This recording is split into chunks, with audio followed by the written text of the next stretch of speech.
Hey, how are ya? So this little video is going to be called The Lobsters and the Mobsters. And then there's a backstory. So please like and subscribe, smash the like button. If you like the content, if you'd like to interact, say something nice, nothing mean. So as you can see, we're here with shovels and piles of dirt. No actual, no bodies, but shovels and piles of dirt. So here's the story of the Lobsters and the Mobsters. So as you know, I wrote a book called The Lobster and the Chicken. It's a spiritual relationship book. You can buy it on Amazon, or you can just see me read it on my channel, at Lobster Lab Media. I broke it into 6 segments. So here we go. The Lobsters and the Mobsters. So the Mobsters, they control the docks. They control the dock workers. They control the media. They control the police department. They control the sanitation department. They control the political arm. They control everything, pretty much, on planet Earth. You know, that's what they do. It's very tricky. And as you can see, there's shovels and piles of dirt. They may even control the cemeteries and the crematoriums. They probably do, or at least they got people. So anyway, the Mobsters, they control a lot of stuff, especially here in New Jersey. You got the Sopranos, and you know, they're around. They know the lobster, but they cannot control the lobster because the lobsters are from the sea. They cannot be controlled because they're in the sea. They've tried to control the sea.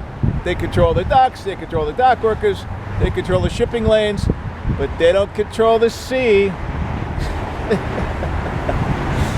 Oh, I cracked myself up.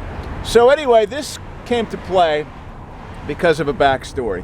So in 2017, I put a film together with a friend of mine, an amazing cinematographer named Matthew Wiatek, called the Pay Attention film, which we're still working on launching through the internet or maybe through Netflix, so we're still working out the details. So basically, one of the scenes in the film, I play a businessman, and we basically went into an office building that his grandmother had a store in, and he pretty much took over. So he taped up the windows, he moved out all the furniture, put in a desk, and this is a conference room where other people are in the building. So I'm like, we didn't really have permission to do that. It was sort of a forgiveness permission. As they say, it's easier to ask for forgiveness than permission, because if you say, can we do this, they would have said no.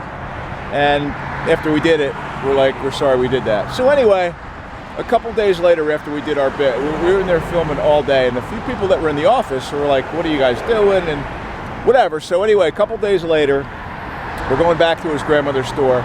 We open the door, and there's 2 guys following us. He's like, those guys are following us. I'm like, no, they're not. He's like, oh yeah, they're following us.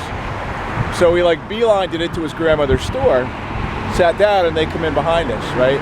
And one guy was the building manager, and the other guy, I think, was in the mob. I think it was a mob building. So they're like, who are you? What are you doing? And, your typical gold chains and, talking like this, who are yous and what are you doings? And so we're like, and I'm a bit of a smart ass, as I am. So, once I realized they were the mob, that I shouldn't be a smart ass to the mob because they end up sleeping with the fishes. And you know what I'm saying? You know what I'm saying? That's what happens when you're a smart ass to the mob. So anyway, once I realized it was the mob, I spotted up, as they say. So then what happened was, once he realized that we were basically harmless and we really were, just basically making a film, and that his grandmother had been renting there for 25 years, so she was a good tenant. So they didn't want to have her angry and her leave. So it all worked itself out. But at the end, pretty funny. He goes, I got a friend of mine that's got a Halloween store in Hoboken or someplace, Weehawken or someplace. And it's called Fun, F-U-N, Ghoul, G-O-O-L. Fun Ghoul. So basically, the mob told me to go F myself. So that's the backstory of the Mobsters and the Lobsters. Please like and subscribe. We're up to 250 videos on branding and marketing, over 30,000 connections on social media. We just got an Instagram, So please connect with me on Instagram, lobster_lab_media. And we'll see you from the beach. And by the way, now I live at the beach. See you soon. Over and out. Have a blessed and amazing lobster life.